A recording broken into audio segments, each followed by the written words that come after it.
Continuing on with reading history. This episode was important because it brought home to Elizabeth for the first time that her proximity to the throne rendered her both exalted and vulnerable. It was only too easy for some conspirator to implicate her merely by association.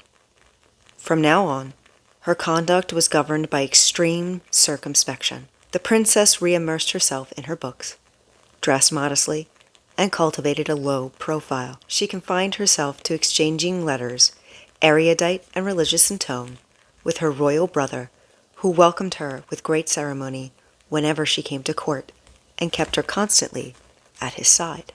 Edward, the boy king, was a frail and sickly youth, but receptive to things of the mind and passionately interested in religious matters. Under the regency of his uncle, the Duke of Somerset, the Lord Protector, Protestantism was consolidated first by the Act of Uniformity, which prohibited the celebration of the Catholic Mass, and then by the publication of the Book of Common Prayer, a prayer book that facilitated the Church's transition from Latin to the vernacular. The Lord Protector's authority, already weakened by his brother's execution, was further eroded by a number of popular insurrections arising from the intensive development of sheep farming, which was enriching the great landowners, but ruining the peasants. Somerset was now challenged by his rival on the council, John Dudley, an ambitious, determined, and reckless man.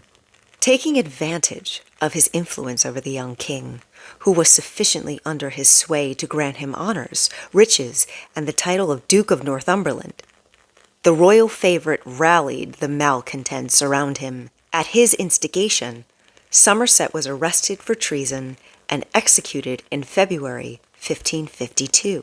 At 15, Edward was no longer a minor, properly speaking. He presided over the council but left Northumberland to govern. Although the movement in favor of the Protestant Church was going from strength to strength, everything was thrown back into the melting pot by a deterioration in the young king's state of health. His sister Mary would succeed him, and it was common knowledge that she had never abandoned her Catholic beliefs. She had adopted the new religion under pressure from her father and had been unable to renounce it during her brother's reign. But no one doubted that her first step as queen would be to celebrate a Catholic Mass and remove the Protestants from power. This did not suit Northumberland.